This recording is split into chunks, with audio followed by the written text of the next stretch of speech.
Welcome to your Monday Night Raw review. We're going to get things going in just a minute with my thoughts on Alexa Bliss and the Fiend dominating Raw and dominating single-handedly Retribution. We're also going to cover Lana's surprising performance against Asuka on Raw, the Drew McIntyre Randy Orton build throughout the show, and Keith Lee versus Braun Strowman. That and so much more. Let's get it all started right now. Welcome to the WWE Podcast, the most passionate and authentic wrestling analysis on the web. We've got you covered with every Raw, SmackDown, and NXT show, giving you a no bullshit opinion. We know you love wrestling. We do too. So let's get this show underway. And that's the bottom line. What? Because Stone Cold said so.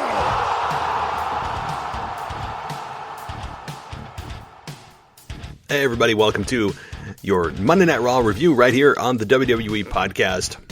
Ton to get to with the show. You know, it was I'd say, a solid go-home show to Hell in a Cell that comes to you this Sunday.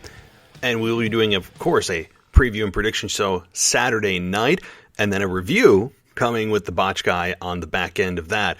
But tomorrow's Wrestling Nostalgia, and of course, your NXT podcast with Zach Smith. So there's a lot to get to, and we're going to get to it in just short order here. But if you're new to the show, thank you. And you can also, if you don't like ads and plugs, you can get them all removed. Head on over to patreon.com/WWE podcast. The entire library of this show is available to you for $1 a month. Yeah, $1 gets you hundreds of episodes completely ad-free. So those that are not fans of commercials, and I totally understand, I get it, I'm one of them, well, you can have a very easy time there over at patreon.com/WWE podcast. And honestly, $1 for hundreds of episodes, it's like a penny for every episode. It's crazy in terms of the value. So I encourage you to head on over there. But we're going to get to your Monday Night Raw review in a moment. But there's first voicemails. So you guys are crazy with your voicemails. I try to have a limit of like 4, maybe 5 per show. And again, I appreciate them. You guys are awesome. Thank you. So if you sent me your voicemail and maybe I didn't play it yet, it's because I want to make sure that this isn't a completely voicemail show, right? So this is Monday Night Raw review, so we'll do that. But you guys have a voice. I want to know what you guys think, and that's the purpose of the voicemail box being set up. How do you become a part of that? Easy. Call us, 518-952-0247, or email the show at realwwepodcast@gmail.com. And I'm getting voicemails from both methods. So let's get to that first voicemail so we can get our Monday Night Raw review rolling. Hey Matt, this is Jeff again from the Philippines. So I just want to rant about some things. First, about the season premiere episode of both SmackDown and Raw. So on SmackDown, we got a bunch of Raw wrestlers in that show. And on Raw, last night, we got Otis teaming up with Tucker. And so we just finished the 2020 draft on last week's episode of Raw. And we now got wrestlers from the other brand going to the another. So what's the purpose of trying to put them on SmackDown if they can just go to Raw immediately? And I think you've heard about this news about Goldberg maybe returning to face Roman Reigns for the Universal Championship. And for me, I don't want to see Goldberg come back for a wrestling match. I still hate what happened when he just beat Kevin Owens for the Universal Championship back in 2017. And he also beat the Fiend for that championship. Both wrestlers jobbed to him, and maybe if they want to make Goldberg come back for one more wrestling match, maybe I want to see Roman Reigns beat him. And that's all, Matt. Thank you, and have a great day. Jeff, what's going on, man? Thanks for calling, and some great thoughts here. You're going to get me on a rant, which is not hard to do, but your analysis about Raw and SmackDown with their respective season premieres being anything but that, right? Like, if this is your season premiere, I agree with you, then why is somebody that is no longer on that brand, or should not be on that brand at all, on the brand? I don't care if they're under a mask. I don't care if you're doing some hocus pocus trickery. Why are they there? There's no reason for this. There's no reason. They've undermined their draft on night one. They can't even go a single episode. They can't even go one episode without violating their own rules. It's disgusting. It's maddening. At least we didn't get Stephanie and Triple H out there like, mom and daddy are out to scold the children, and everyone bows down to the greatness that is the McMahons. I mean, at least we didn't get that, where every wrestler on stage is emasculated. So there's that. But they couldn't even go a single show. It's unbelievable. I know Otis was dressed up as El Gran Gordo or something to team with Tucker. I understand that. It's cute. All right, and if you haven't seen this in wrestling, you probably haven't been watching wrestling very long, because it's done, every couple of years something like this is done. I remember most famously, in my mind anyway, they did it at I believe it was 2002, maybe 2001, 2002, when Hulk Hogan was fired by Vince McMahon. So Mr. America came in and he had the mask on. And we all knew it was Hulk Hogan, but he was just wearing a mask. So in essence, he's a different identity. So he's allowed in the building. And this is the same damn thing they've done with Otis. I mean, this is nothing new with wrestling logic. Right now, I'm telling you, if Otis was in front of a live crowd, the people would boo him. They would have turned on him, and Vince would have been like, I don't get this. This is bombastic. Why don't the people like him anymore? They loved him. It's very simple, Vince. It's because you put your spin on him when he was organically getting over on his own, doing his own thing in the Heavy Machinery tag team, which never even got off the damn ground in WWE. It never, in terms of the I say main roster, but I really mean on the bigger brands of Raw and SmackDown. There's no doubt they're the bigger brands, even though NXT holds its own. Raw and SmackDown are still the bigger brands in terms of viewership, because that's the ultimate determination of which brand is more successful. How many people are watching? End of story. So I'm not emasculating NXT, but the Heavy Machinery never have gotten a fair shake ever since they've been on the roster. They came up to SmackDown, had a couple of big victories, never got a tag team title run, and now they are split. So it's a damn shame that these two never got a real run, and now we're having even worse comedy with Otis. I mean, if you thought Otis was dead, if you thought that Vince McMahon had buried him in terms of how the fans view him, not what Vince McMahon is trying to do with him. Vince McMahon is trying to push him as a comedy character that he thinks people are going to love and that they'll organically get behind. But the problem is, people have already organically got behind Otis. Before Vince got his hands on him, people did, and then Vince caught onto it and goes, I see what you like. Let's give you more of it. And unfortunately, when Vince does that, he undermines his own goal. It's unbelievable what they've done with Otis. And yeah, but the bigger problem beyond Otis's just demise, and to me would get booed and booed and booed out of a building if he were in front of a live audience. And this is one of those instances that I really wish they were, so that Vince didn't get to sit in his imagination land and pretend that everything he does is perfect and everything he does is working like magically, and that he can pump in his own crowd noise and basically live in his own fantasy land of not worrying about what the crowd reacts to, because they don't have to. But there's big consequences that come with that when we're finally back in front of fans. And my God, does WWE need fans to help guide them, not just social media, but real live people to help guide them as to not everything. Everything's not a disaster, but Otis particularly. But yeah, the big problem here is the brand split. They can't even adhere to it for one night. They violated it on the very first night. It's a season premiere. So if it's a season premiere and it's a fresh start, what are the people that aren't supposed to be there doing there? It's ridiculous. There goes my rant. Goldberg coming back. Man, yeah, I heard about that too. And it seems as if Vince is, for whatever reason, still enamored with Goldberg. But this is also one of the people coming back that if it was in front of a live audience, he would probably get booed as well. Not as wildly as probably Otis would or some others, but Goldberg coming back, there's a lot of stink on Goldberg, right? Goldberg did drop the belt to Braun Strowman at WrestleMania, we know this. But, as you alluded to, the Kevin Owens incident, right? The more famously Fiend incident that really, really damaged not just the Fiend, but also Goldberg's babyface character and the even need for people to see Goldberg. I think people went in and like, okay, we see what you're doing. I understand bringing in a big star will help give the rub to the new guys there, and we understand that, and we agree with that.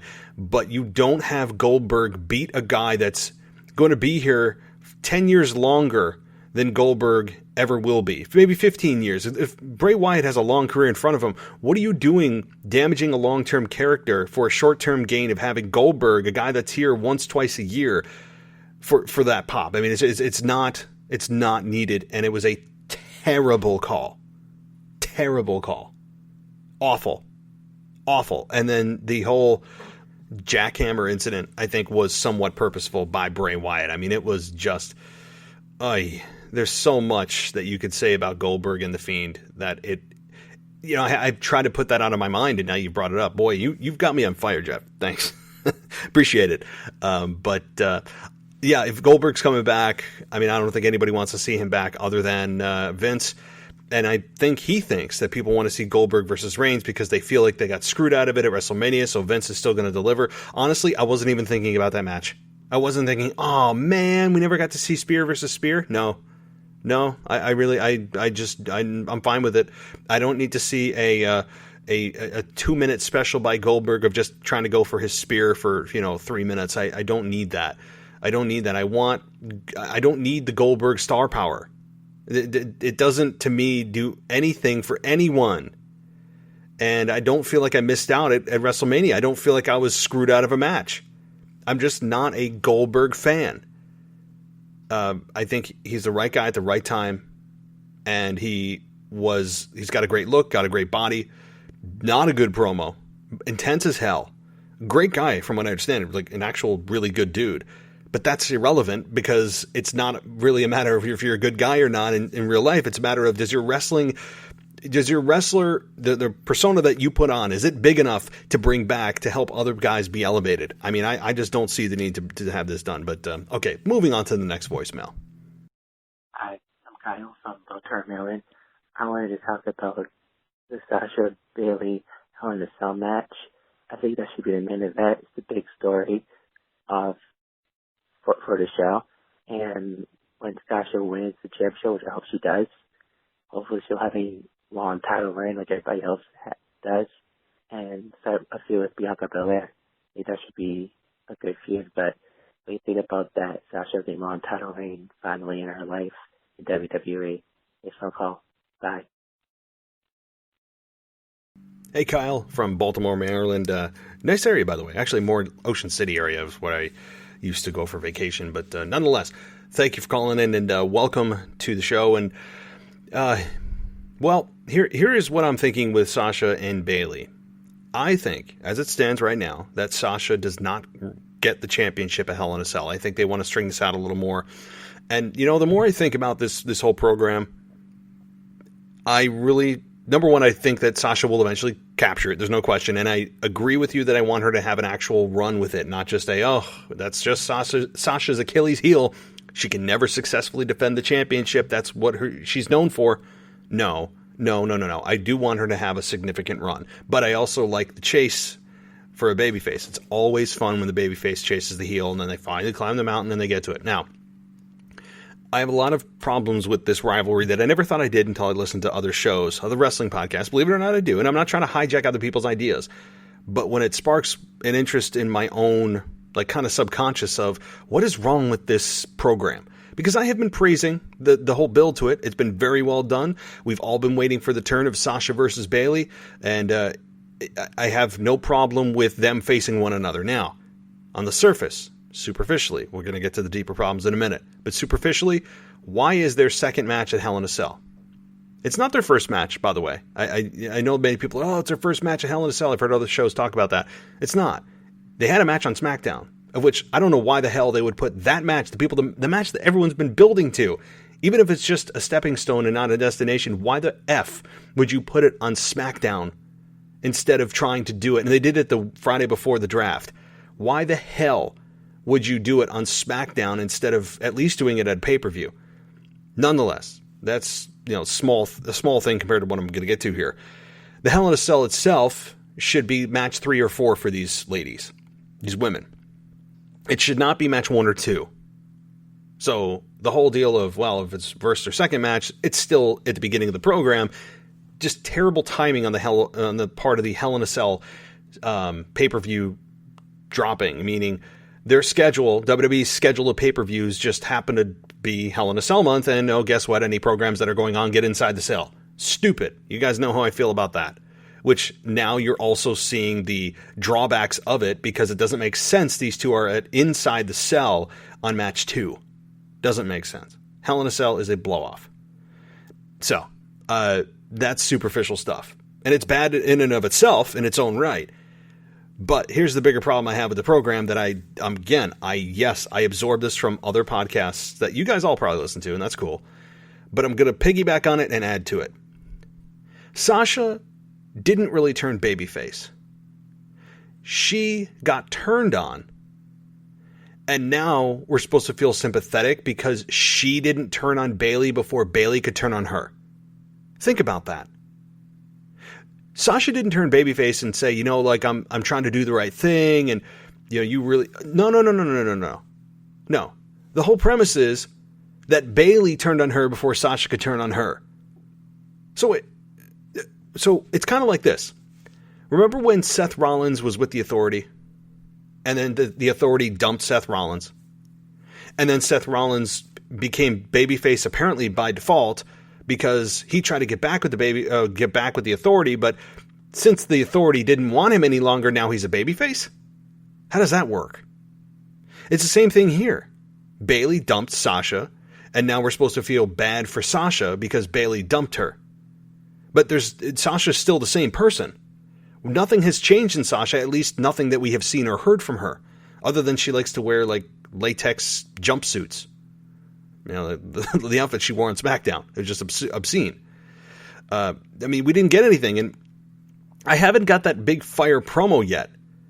I don't feel much for this, and it's super disappointing because of how much of the build this program had. It had a really long, great build that these two went on a great run. We knew the turn was coming. They teased it for months. It finally happens. Bayley tries to break Sasha's neck. Great. And then, follow-up. What do we do? How do we get to their matches? And it hasn't felt very good. And the babyface turn, again, it's not a babyface turn. It's essentially still heel versus heel when you think about it. So, yeah, I'm not really high on the execution of the storyline here. The execution has been lackluster at best. A program that we were all looking forward to. And it just kind of feels flat. And I don't know if they, I think they can repair it because it's still somewhat early in this rivalry. I think they have a few pay-per-views to go, probably through the end of the year, maybe ending at least probably ending through at TLC, going through Survivor Series, maybe ending at TLC, and having Sasha captured at Survivor Series, and then she defends it successfully against Bayley at TLC. Or the alternative is, and many of you have come to me with this solution, is Sasha doesn't capture it. She doesn't capture it until she wins the Royal Rumble and she has to face Bayley at WrestleMania. But here's the problem with that. They're already having matches now. Does WWE really want to risk the fans getting burned out of Sasha versus Bayley through the end of 2020? Sasha wins, and then it's automatically the main event for WrestleMania 37 next year? I don't think the fans want to go through really 6 more months of this rivalry, because that's how long it would go. So to me, this ends before the end of the year. Before the ball drops, this program will be over. That's my take on it. That's my take. I mean, these two may be involved in like a multi-woman match at WrestleMania, but I doubt it's going to be one-on-one. So, alrighty, let's get to the next voicemail. Hey, Matt. It's Josh from Fort Worth again. I just got 2 quick questions after watching Raw last night. One, what are your thoughts on Mustafa Ali and his explanation of being the leader of Retribution and his saying that he was the hacker on SmackDown? I thought it was kind of a cheap way to get rid of the hacker on SmackDown. Not that it's been on there for a couple months anyway, but nonetheless. And then 2, what are your thoughts on what happened at the beginning with Retribution, the Fiend, and the Hurt Business? I'm sure you'll cover that on your Raw review. And then there's one more question. I'm just having a brain fart at the second. I'll just go with those 2. You have a good one, Matt, and can't wait to hear your show. Bye. Hey, Josh. Hope you're doing well. Thanks for calling in. And so here's what I think about Ali. And yeah, I'm kind of getting into my Raw review, but this is what the show is. I mean, I like to typically do like a voicemail part and then dive into whatever topic I'm going to talk about. But since you're bringing it up, let's jump into it, because here's what I liked about Ali. I actually, as much as I've been crapping all over Retribution, and I have been, and for good reason, and I do not take any of it back, and I stand 300% by whatever I said and what I have been saying about the Retribution storyline that makes like seriously 0 sense, especially given Retribution's whole mission is to take down WWE. That is their mission statement. They are supposed to be the ones who destroy WWE and make them pay. And then WWE says, okay, well, are you going to still raise hell? Are you still going to throw bricks through our windows and throw Molotov cocktails and break into the arena when you're not supposed to be there and attack our staff and attack fans? Well, here's a contract. That's essentially what they said. That's what they said. So yeah, I stand by it, and I will continue to stand by it, because it insults my intelligence, insults your intelligence. Everyone listening insults their intelligence because they don't bother to explain how the hell it makes sense that somebody who's destroying your business, and that's their mission, to destroy their business, and they have said that is their mission, that they go, oh, sorry, you know what, come on in, you can be an employee of the company. That's like, I made this analogy a few weeks ago. It's like me walking into Apple, right? They got the all brand new iPhone 12s. I'm going in, I'm smashing their stuff. I'm throwing a brick through all that nice glass they got in the front of their store. I'm tossing tables, right? I throw a Molotov cocktail in and I leave. No security, because security is inept, right? And I just walk out, and I do this week after week. No one comes, no police, no security of any kind of substance. And then eventually they go, huh, I'm sorry, sir. And they're like shaking, their hands are shaking, and they go, sign here, you can join Apple, be one of our team members. That's essentially what they did. It's ridiculous. Think about that. That is exactly what they did. Now, beyond that stupidity of just a complete massive hole in the story, not even like a little one that I can kind of gripe on and be like, oh my God, they couldn't just explain this. No. This is like missing 8 chapters in a story. This is going from chapter 1 to 9. This is ridiculous. It's absolutely asinine, and yeah, I'm pissed off about it, because it makes me angry as a fan that WWE thinks they can get away with this. And nobody's saying boo about it. Except us. I mean, probably other shows and wrestling fanatics like yourself, right? But outside of that, their mission is that, right? To destroy WWE, and WWE stupidly hands them a contract. Nobody says boo about it or explains how they get it. But yet, that's not what Retribution's doing. They're just being implanted into tag team matches. They're not raising hell anymore, so they're just actually becoming a part of the problem that they're trying to destroy. They're trying to destroy the company. Well, they're doing a very poor job of that. This idea is flawed from the beginning. Do you see this? And I don't mean that facetiously or trying to be, smug about it. I'm saying to creative. This is who I'm directing my anger at. This idea is flawed from the beginning, because if you have a group that you've created, and I'll get to Mustafa Ali in a minute, which is actually some good stuff to talk about. If you have an idea from the beginning that's like, guys, we should create a group that just wants to destroy WWE. We're going to play off of the real world groups that are out there claiming that they have their truths and they're destroying stuff and trying to get their message out. Let's play on that. No one thought to say, hey, eventually we're going to have to employ these people that are destroying all our stuff. How are we going to explain that? How are we going to explain that we're going to give people money to not only come in and raise hell, but to do whatever they want and without any penalty? Now they can do it without security, faking that they shouldn't be there. This is probably one of the most ridiculous storylines I've ever seen. It's flawed at the foundation. That's the thing. It's not like this could have been executed well, because how could you have...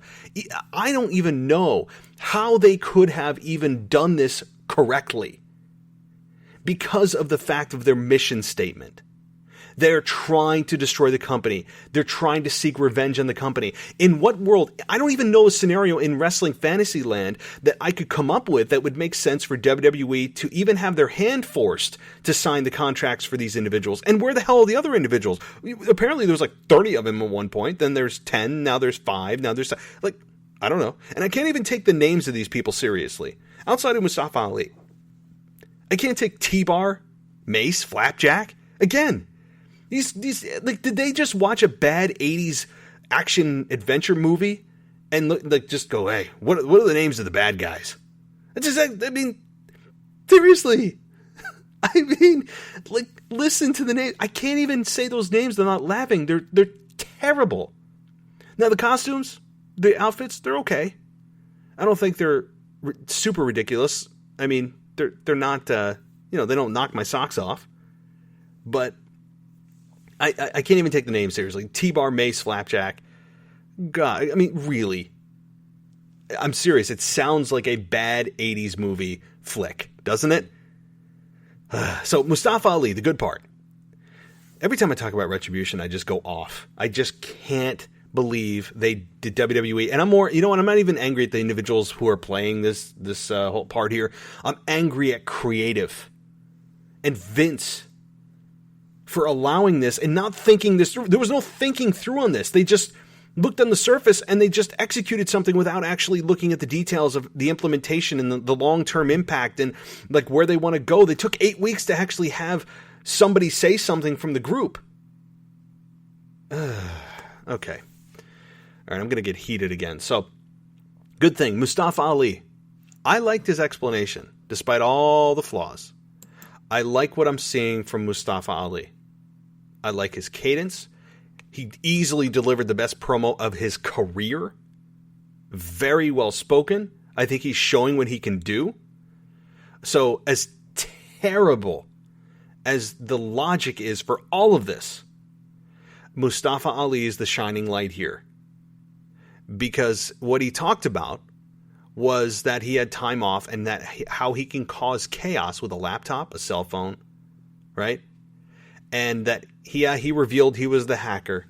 It's one of those things that WWE had no idea Retribution was coming, but they kind of form-fitted it to say, well, the hacker was after the truth, and yeah, we could kind of mesh these storylines to wrap it up because we had no idea who the hacker was going to be anyway. So it kind of makes sense, and we're pretty sure people would buy it. No. It's another example. 3 examples. Right off the bat. 3 examples of creative. Just putting ideas out there with no direction. No end game. The hacker. Clearly no idea. You think WWE had the foresight to think about this 6 months ago when the hacker was introduced? And they said, oh, well, we're going to bring in this group in 5 months and, hey, we're going to have Mustafa Ali be revealed as the leader and he's going to come out and say he was the hacker. Yeah, I'm sure. I'm A-okay about believing that WWE actually had the foresight to think that far in advance. It's ridiculous. Now, is it at least plausible? Yeah, it's plausible. And at least they wrapped up the storyline, which tells me the hacker's not coming back, which actually makes me sad because I enjoyed the hacker. I really did. I thought it was nice. I thought it was a nice, cute little thing they were doing that I was actually interested in when they did the truth segments and the truth will be known and all that kind of thing. So yeah, I actually enjoyed the hacker, and they just decided, well, we haven't wrapped this up. This is our chance to do it, guys. And he was revealed as the hacker. Fine, whatever. I'm just going to let it go. I have no problem because the hacker was dead to me anyway because they had no idea where they were going with that. They had no idea where they were going with Retribution, and they had no idea where they were going with Raw Underground. They just come up with seeds of ideas that sound like they could be good, and then they put them out there and go, okay, what's next? Like, oh, where do we go with this? And they're, people are just shrugging their shoulders going, I don't know. That's what it looks like. I really believe that. I really believe that they put these ideas out there with Underground, Retribution, and the hacker, and just they have no end game. That's a terrible way to tell the story. And they're all about storytelling. Well, what does the first thing an author of a book tell you? You have to know the ending to write the beginning, right? Well, clearly, WWE knows the beginning without knowing the ending. And then it shows by dropping a storyline, force-feeding things in that don't make sense when Mustafa Ali is the hacker being revealed as the hacker. All these things that just don't make sense. Raw Underground. Again, where's that going? I don't know. Let's just introduce it. Okay, I think I've said my piece and just absolutely ridiculous. But Mustafa Ali, I'm on board because he's there. And he has shown me really good stuff. I like his cadence. I like how the Fiend, even this week, when he attacked Retribution, because the Retribution tried to attack him first. Okay, so there's that. But when you look at that match, first of all, the tag match between the Hurt Business and Retribution, why Hurt Business is the only team that's willing to stand up to Retribution is ridiculous.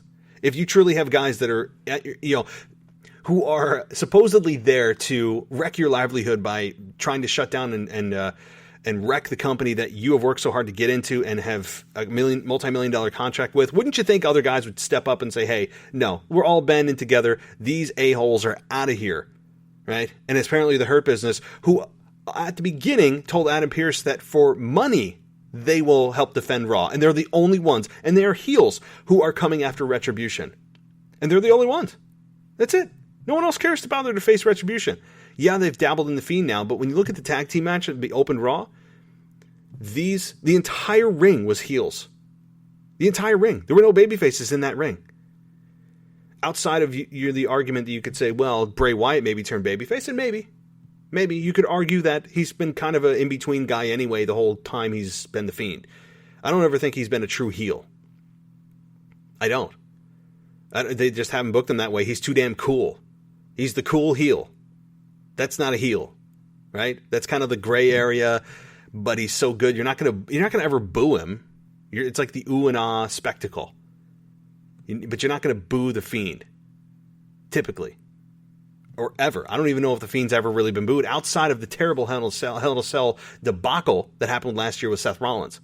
But when you look at the entire ring there, the entire Hurt Business, all heels. Retribution, all heels. The Fiend, heel. At least how he's booked. So that was just interesting that they all had. I mean, it's fine with me. It doesn't always have to be babyface versus babyface, and that's fine. Or babyface versus heel. You can have heel versus heel, but it's very interesting that they had that. And look, I don't know why they would have actually gone through here with the Fiend and Retribution. You would think that WWE would go, oh, this is going to be great when it happens. And they just can't help themselves and they do it on week 1. Why? That's something you build to. That could have been a really fun moment. It's terrible. Again, terrible logic aside. If Retribution continued to dominate and maybe go back to their destroying everything and leaving type of motto, this could have been a hell of a moment with the Fiend being surrounded. Instead, they just blew it in week 1. Why?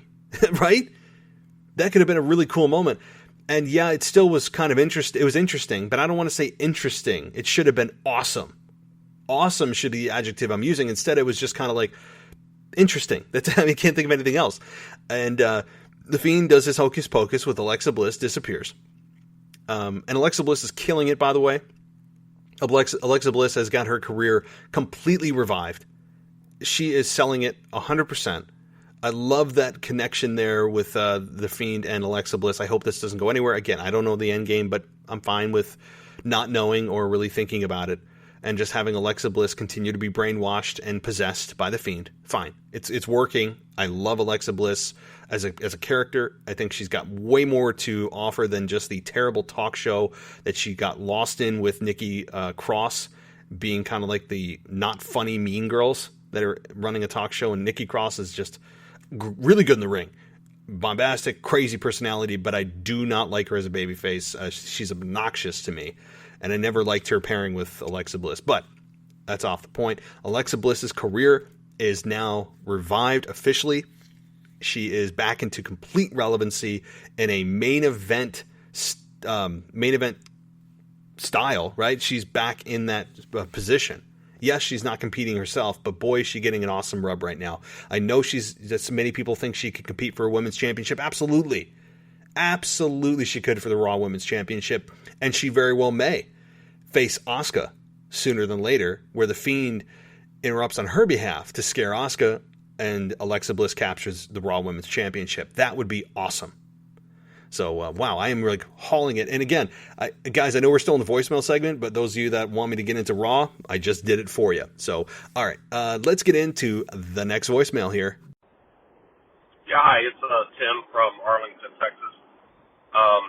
I'm not justifying this, but on your last review, it was a SmackDown review, or maybe I think it was the weekend review, you were talking about Rude and Ziggler, unearned opportunity, tag team championship. And I just wanted to say they kind of did explain how they earned it, I guess. As you said, maybe I missed something, whatever. Like I said, I'm not saying I agree with how they earned it, but this was their excuse. They had just beat the team of the Street Profits and Drew McIntyre when Randy Orton pinned Drew. So, because of that, they were saying, our team beat your team, we deserve a shot at the championship. So, like I said, I'm not saying I agree with the means to it, but at the same time, at least they gave us a reason. As long as they give me a reason, I'm a pretty simple person when I'm watching wrestling. I know I do rant a lot because that's just what I do, as yourself. But I rant because I love it. But I do try when I watch wrestling, I try to make the stories make sense, even when they don't, because I want to enjoy the story. So I still try to make it make sense and just go along with it. But sometimes it's, especially here lately, some things are just so absurd, it's hard to ignore. Like, what? Anyways, yeah, I just wanted to throw that out there. I do agree with you. The championships, I am so tired of seeing them just randomly. Even if you give me a good reason, they don't need to be defended as often as they are. It makes them seem a lot less meaningless. The championship match should be something we're looking forward to seeing. 3 weeks from now, there's a championship match. And speaking of championships, and I know they'll never do this, but I would really, really, really, especially with the smaller rosters we have today, I would really like to see one men's tag team championship.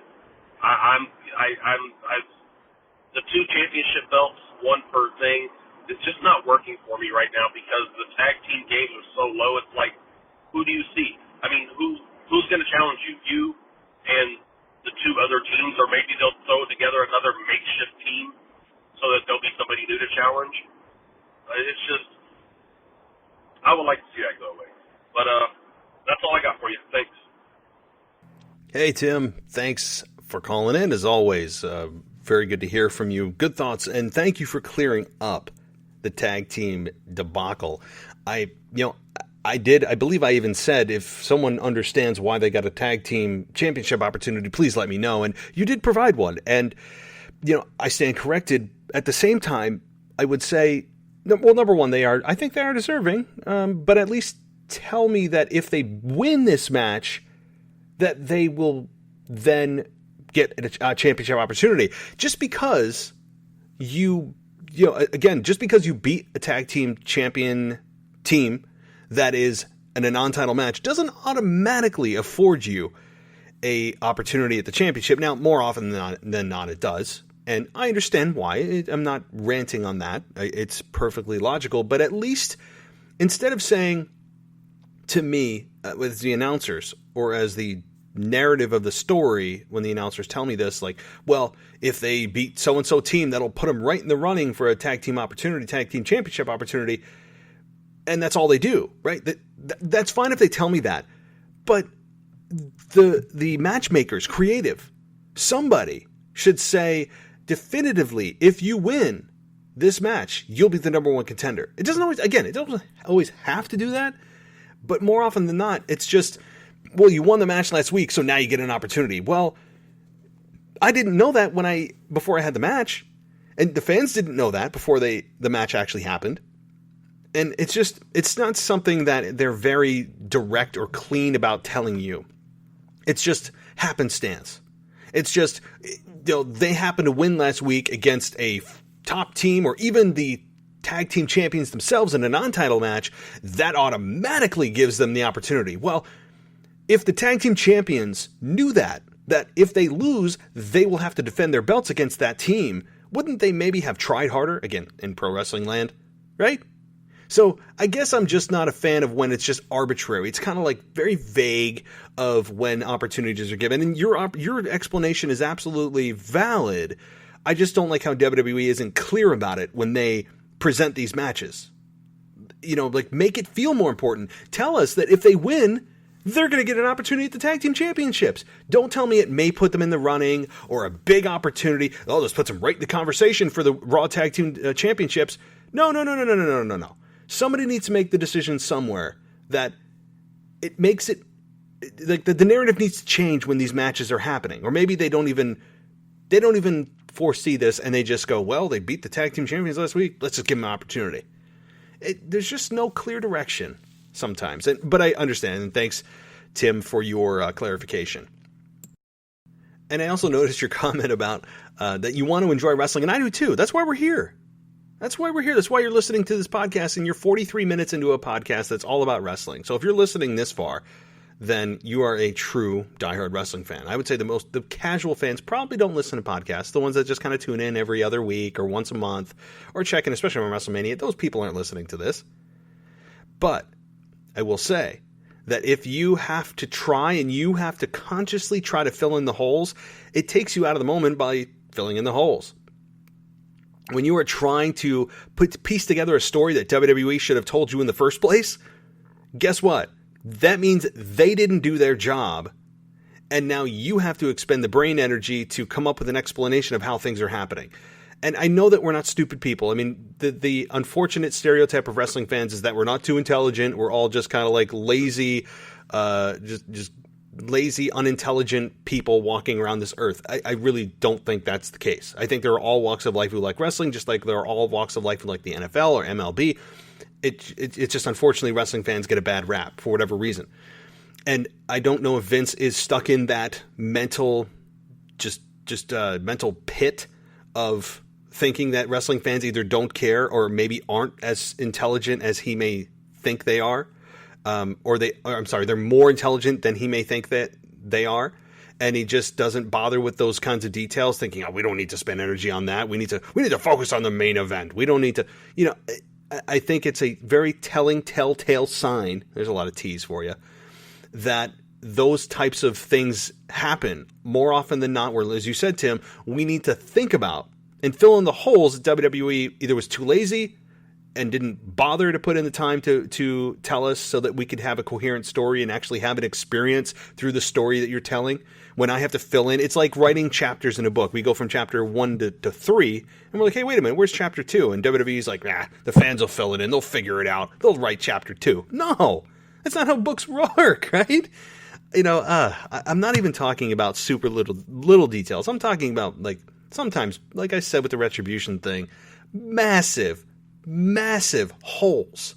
So, nonetheless, Tim, thank you so much. You and I love wrestling. We all do if you're listening to this, and we do want it to be better. That's why we're here. This is not a complaining session on the show. I keep it PG for a reason because WWE's product is PG. So I believe me, I can come on here and cuss and swear and do all that kind of thing, but I don't think it's tasteful, number one. Number two, it wouldn't align with WWE's product of being PG. If I was TV 14 or rated R, then I think that cuts off some of the audience that may be watching the show that are TV PG. I mean, it just doesn't make sense to me. I should align with whatever programming WWE is doing. And I don't know, I'm getting off topic, but alrighty. Well, thanks to all of our voicemail contributors. And if you want to be a part of it, and you're like, hey, I gotta say this or that, or I disagree. I disagree with what you're saying. I love people that disagree. So don't get me wrong. If you have something bad to say, or not necessarily trashing the show. If you hate the show, obviously I'm not going to put it on. That would just be silly of me. However, if you do want to talk to me about wrestling, there's something you really agree or really disagree, please call the show. It's 518-952-0247. Again, you can also email us at realwwepodcast@gmail.com if you were so choose. So, okay, let's get into all the other things that happened on Raw because, as I said, the voicemail segment here was like 40 minutes long, but that being said, I did cover some of Monday Night Raw, so those of you that are like, oh my god, you did 40 minutes of voicemail and then you got to Raw? Geez, why don't you just call the show voicemails, right? And well, I did incorporate Raw, so those of you that are nitpicky, don't worry, I understand. Okay. Let's talk about some other things going on Raw. And, Drew McIntyre and Randy Orton. Let's kind of lighten the mood a bit and not rant. Let's take a breath. I'm going to take a breath. You join me in and out. Randy Orton and Drew McIntyre. Here we go. I have really enjoyed this program as a whole since its inception. I think that WWE has done a very nice job of building Randy Orton. Now, you guys know, I'm not a fan of Randy Orton losing at all. I think that victory belonged to Edge upon his return. I've been very clear about that, and I still stand by that Randy Orton should not have lost, nor even taken a finisher. Now, that's going a little bit extreme, but even been able to, just been able to escape and take a finisher. That's crazy, right? But that's how I would have built it. But nonetheless, we're here now with Drew and Orton, who I think have a really good chemistry. And I think that Orton has been utilized very well over the last couple weeks, getting a big victory over Drew, especially after losing again in the ambulance match at Clash of Champions Gold Rush. So Randy Orton's been doing a nice job of getting his heat back. And he cut a nice promo this week talking about all of his memories inside of the cell, sitting down and very kind of calmly, cool, collected, and how he had 7 cell matches before this. This will be his 8th with Drew McIntyre, talking about the night that he faced the Celtic Warrior Sheamus, right? And went through the list of people, John Cena, and he talked about how the cell never took from him, that he learned about himself. I think a better line would have been that the cell never took from me, I took from the cell. I mean, but hey, it's kind of hindsight nitpicking, but Orton talked about that he learned what he was capable of inside the cell, talks about what a legend is, and was just about to get to Drew McIntyre, and then he comes out, and Drew McIntyre looks like he can't get into the cell, and I was actually hoping it would end there. I was hoping Drew wouldn't be able to get into the cell, so that we could build anticipation for seeing these two go at it inside the cell on Sunday, but Drew had the beloved bolt cutters that he hid behind the barricade in the arena and was able to get into the cell as Randy Orton was retreating. Now, I did not see what happened after Raw. I know that something must have happened. I actually like how Raw didn't go off the air in perfect timing with something that ended, and it was just like time to go off the air. You don't see this too often. And what do I mean by that? Like, when is the last time that WWE ended Monday Night Raw where you were left like, oh, wait, what happened? Oftentimes you're like, oh, okay, that happened. Let's talk about it. In this case, you were like, wait, don't go off the air. Don't go off the air. I want to see what happens.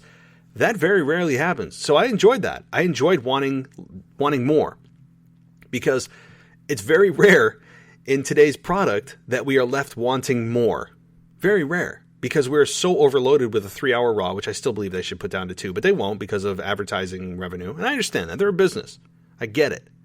So a 3-hour Raw probably isn't going anywhere. But you have that. You have a 2-hour SmackDown. You have NXT. You have a pay-per-view every 3 to 4 weeks, on top of all the content you can consume on the network, all the originals, all that kind of stuff. So there's a ton of content, and oftentimes we're just saturated, oversaturated with it. So this was a nice touch. I thought this was a nice touch to end Raw where we were left wanting more. At least I was. So I would assume that Randy Orton probably was able to escape, and that he didn't get Claymore or anything. That's my guess. I mean, I probably should just head over to WWE.com. But I would assume that nothing major happened, and that you're going to see the real payoff this Sunday at I almost said Extreme Rules, at Hell in a Cell. So again, I think they've done a nice job, and it's perhaps time that Randy Orton captures the WWE Championship. This would be his third opportunity at the belt. And I think that it might be time, but I won't tip my hand completely until the preview and prediction show Saturday night. So that'll be dropping the night before the pay-per-view for those that are interested in hearing such things. But I think also on Drew's end, he's done a really nice job of cutting a promo, feeling like a real champion. He's like a man's man, isn't he? He's not the sniveling, slimy Seth Rollins that we never really trusted or enjoyed as a babyface. It felt very forced. Drew is just so natural as a babyface. He's very likable, where Seth wasn't as a babyface. He feels like a champion, right? He doesn't feel like they're trying to make him. It feels like he's already a champion, and now he's officially being recognized as such with the WWE Championship. He is truly, like a real champion. He's very authentic, and I can't say that very often about the champions that WWE crowns. So I really have enjoyed Drew's run. If it indeed comes to an end this Sunday, I have enjoyed it. I feel really bad for the guy that it's not in front of fans. I mean, this guy gets to the top, and he isn't able to get in front of real fans. I feel for him, man. I really do. As on a person level, like at a human level. Not on a pro wrestling character level, on a human level. If this is the end of his run for at least the foreseeable future, and he'll get it back if he loses it at Hell in a Cell, and hopefully it's in front of fans. So if he indeed loses it at Hell in a Cell Sunday, of which I think there's a significant chance, I'll leave it at that wording, but I wouldn't say it's 100%, but I would say it's a very strong chance that he drops it to Orton at Hell in a Cell, setting up for Edge's return, and then. I think that when he does lose it, that he will have a significant amount of time away from it, several months, before he recaptures it again. And I think that WWE should plan it so that if there's hinting of people being able to be let back in sporting events, that they do it in front of a live audience. Because I think Drew McIntyre, the person, is deserving of enjoying that moment in front of real, live, like, breathing human beings. Not teleprompters, not virtual screens, not NXT trainees or their families that are just basically drones and robots for WWE to react the way that wherever they want them to react. It's not real organic passion. It's very, very contrived, and it's not real. Whereas the fans that come in to pay their money to be there will tell you how they feel and tell you what's working and what's not. And I think Drew would have a hero's welcome. I really think so. So, okay, moving down the line. Something else good. Asuka versus Lana. Surprisingly, I enjoyed this. Now, the outcome, very predictable. But it was never about the outcome in this one. This one was about how could Lana fare against one of the best in the business in Asuka. I think that we got our answer. And the answer is much better than expected. Lana has clearly been working in the ring in her spare time. She's gotten herself in really good shape. She is, like I said, doing extra work. I don't know if she's in the Performance Center, the Capitol Wrestling Center, whatever they call it now. I'll just call it the Performance Center for now because it's just easier. So she's just putting in a lot of work, and you can see it. And she held her own against Asuka. And, there were very few botches. She was smoother than expected. It was a somewhat short match, but Lana, I think, made a statement here of, I'm here to play, and I'm not just going to fade into the darkness. And you know what? I have been advocating that WWE just kind of allows her to fade into nothing. And I think it's because I was tired of the Bobby Lashley persona that she put on when she was in that whole storyline. I never enjoyed that at all, ever. When she was with Rusev originally was when she was at her best. She was really good on the mic. Her Russian accent was very convincing. And now she is, she's clearly going on a singles career, on a singles run. And I hope it goes well for her. I just am tired and was tired of the Lana persona that they put on her for so long. And that's what I was tired of. I'm not wishing her to be fired. It's her well-being. It's her livelihood. I'm not advocating for that. I just think that when I was saying that she should just go away, it's the Lana personality that was just driving me into the ground. But she did really well in this match. And you know what? I could see her eventually capturing the Women's Championship. Here's the thing. She will. She signed recently a 5-year contract with WWE, reportedly. And this isn't just, rumors. It seems to be pretty confirmed from several sources, several big name websites. You all know what they are. That she has signed a recent 5-year deal with WWE. That tells me that she's not going anywhere. She's going to bust her ass to continue to get better and eventually capture that Women's Championship. It's just a matter of time.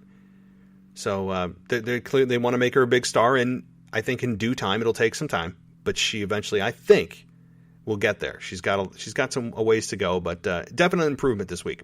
Okay, the Elias concert. Oh boy. Okay, I really am not a fan of the Elias character that is just won't let go of his musical persona. I know he's kind of Jeff Jarrett part 2. He's like the 2020 Jeff Jarrett, the updated Jeff Jarrett, except he's got dark hair. I get all that. There's too much emphasis on his music. I know that's part of understanding who he is as a character. I get it, but it's too much. It's always about singing a song. He's always got a guitar. Does he always need to have one? I don't know. I think Elias has a bright future. He could be a good promo. He's decent in the ring, in great shape. There's too much with his music, and I know he's trying to promote his real life album. I understand that. I get it. Money, money, money. And WWE's got a vested interest because they're probably getting a cut of it. No, they are getting a cut of it. So I understand that. But I didn't need a full-on, song from Elias. I mean, it was like a real song with his band. I get it. But I don't know. And then having Jeff Hardy hiding as one of, the drummers or the people helping with his equipment or whatever, basically in a complete dark, mask and jacket and all that, took the... Now, this is where it gets ridiculous. Last week, Elias hit Jeff Hardy in the back with a guitar. Jeff Jarrett style. And then Jeff Hardy comes out this week and exacts his revenge by trying to hit Elias with an electric guitar that looked real. It wasn't one of those propped ones, which is probably why he didn't make connection with Elias, because that would have legitimately hurt him. But he hit his microphone as Elias kind of stepped away down the ramp. And the announcers called it a measure of retribution, or measure of revenge. How? The song was over. Yeah, Elias was going to do an encore. But he didn't destroy anything other than knock down a microphone with an electric guitar. How is that a measure of revenge? And then Jeff Hardy didn't chase him. He just stood there. How is that a measure of revenge? Is he in a feud with the microphone? Is the microphone stand and Jeff Hardy in a heated rivalry? Did I miss something? How is that a measure of revenge? And then Jeff Hardy standing there like he forgot how his legs work to go chase Elias. What? Oh boy, I can't believe they tried to sell it to me as a measure of revenge. No, it actually makes you look like a fool because your plan was foiled. You didn't get what you wanted, and that was a piece of Elias. So you're the one who looks like a fool, not Elias. Elias got his song in. He's decent as a singer, and Jeff Hardy was the one made to look like an idiot, even though they tried to sell it the other way. No, he didn't get a measure of revenge. Okay, Tom Phillips, he didn't. He got nothing. He took out a microphone stand. End of subject. Oh, good God. Okay, moving on. What else happened here? Yeah, we talked about Tucker and the Otis nonsense. Kofi Kingston and Sheamus. I think that was a good, certainly a good match. These two are grizzled vets.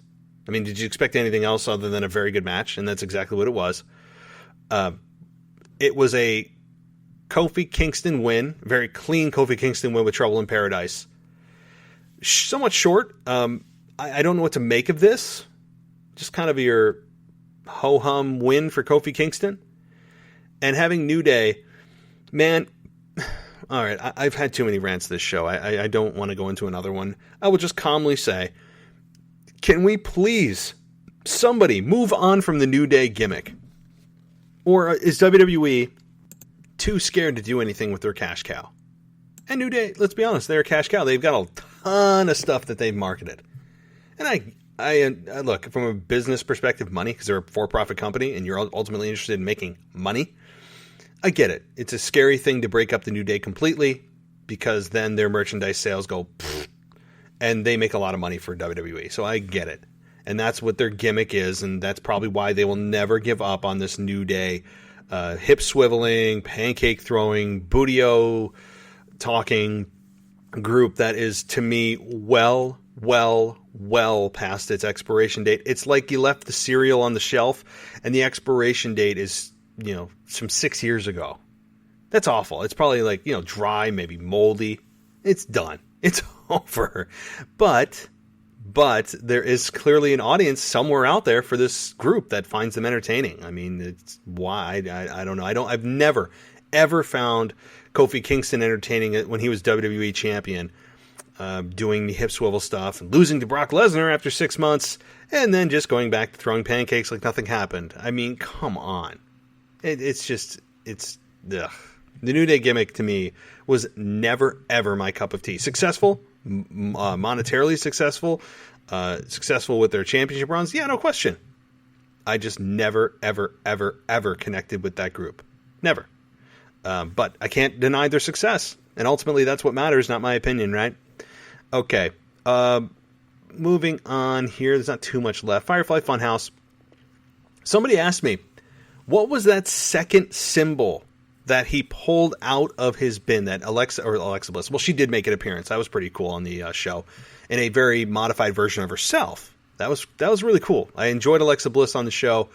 She is adding something to the character that I think will continue to grow. It's just great stuff right now with Alexa Bliss.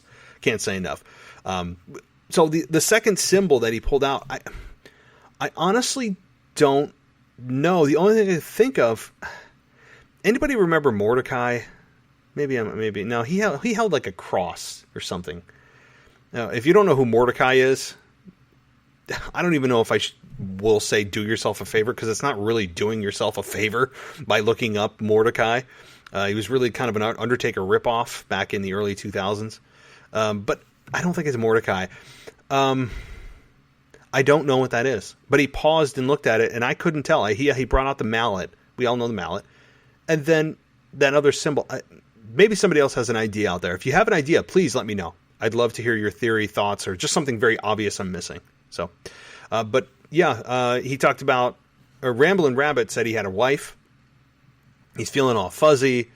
They went through a montage of Bray Wyatt destroying Ramblin' Rabbit with a mallet, and the buzzard eating him, and all this thing. And Ramblin' Rabbit, I do find kind of funny. I mean, Ramblin' Rabbit might be my favorite. Husky the pig is a play on Husky Harris, right? Huskus rather. So I don't know. It was fine with the Firefly Funhouse. It's always just kind of lost in stupid entertainment there, and I have nothing to complain about. Braun Strowman and Keith Lee. And this is the final segment that I'll talk about. Okay, now, this again seems like a matchup that you would wait to do. This seems like a match you would build for. So I'm not understanding, again, why they went right to this. Is it the season premiere thing? Is it the season premiere that they're just salivating for to try to grow interest for? And yeah, they did it on the week before with Braun Strowman and Keith Lee destroying each other and going through tables and all that kind of thing. But I don't know. It seems like a program that it's too early for me to really get invested in. Because Braun Strowman he's a heel, but is he really?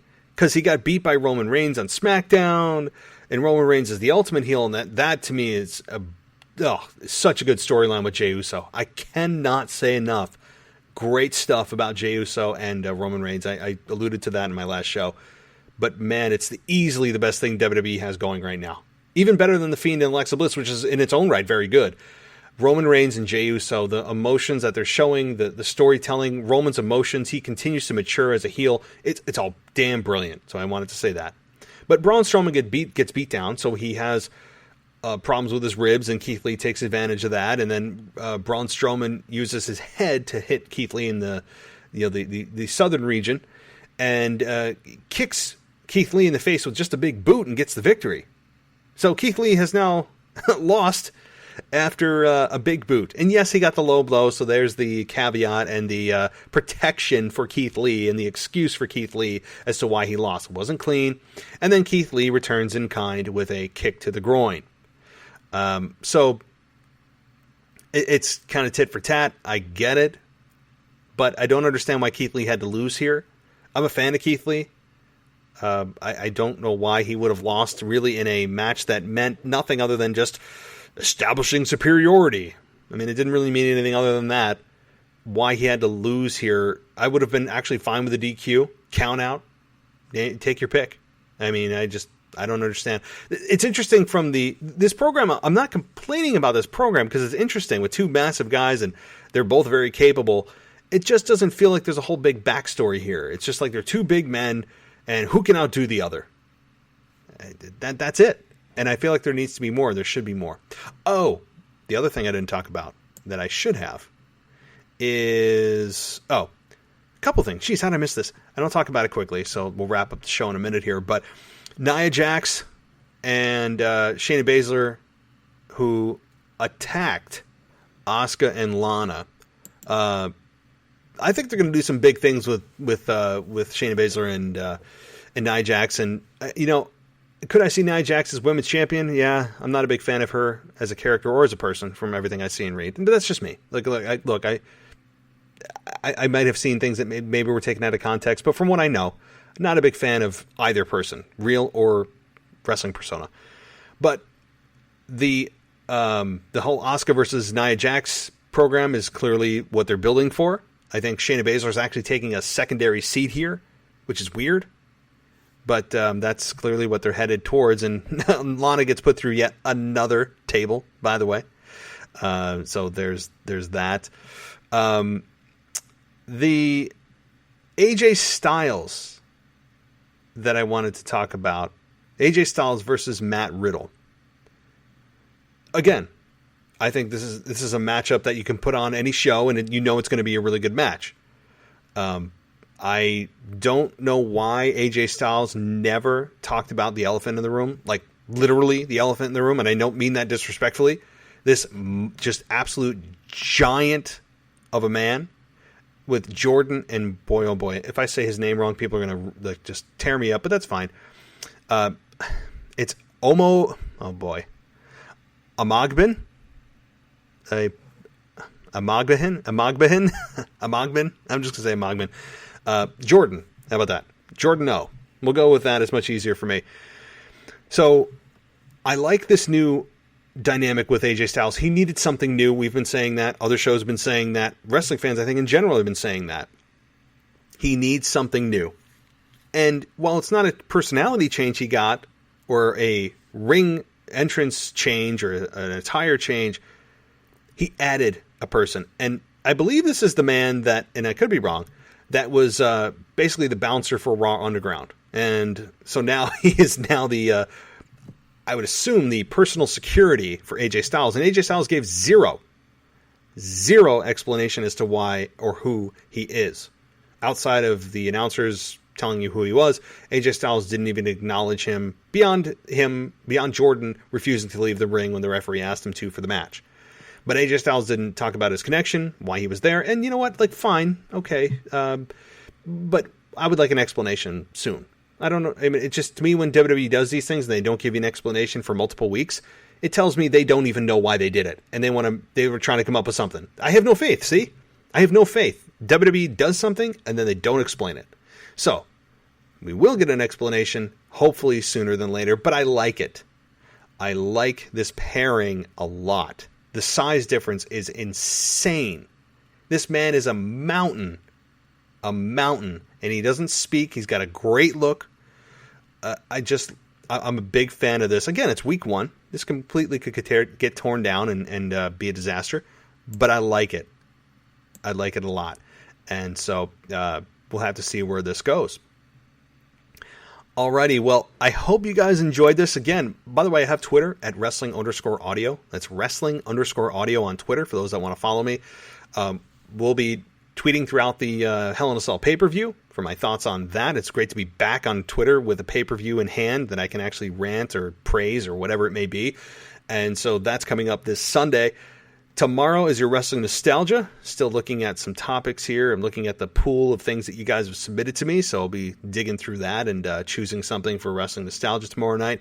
NXT comes to you. A special episode of NXT. It's not going to be your typical review show from Zach Smith, but he did submit a show to us to make sure that you guys get your audio fill from him on Thursday. So that'll be coming to you on Thursday, of course. And then Friday's Rivalries with Anthony DeMarco. And Saturday is your review for Hell in a Cell, and then Sunday's the pay-per-view itself. And then the Botch Guy will be joining us for a review on the backside of the pay-per-view, maybe Sunday, Monday, or Tuesday. Sunday night, on Monday or Tuesday. It all depends on him, his personal schedule, and what's good for him. We're still working out some details, but if you haven't subscribed to him, by the way, please, I don't know what you're doing. Go to YouTube and subscribe to the Botch Guy if you love wrestling and you love passionate wrestling fans. That is your guy. Trust me, you'll be glad that you did. So, all right, everybody. Well, I think that does it for me for this evening. It's late now where I'm at, so I'm going to sign off. But, of course, I'll be talking to you soon. Thanks for listening.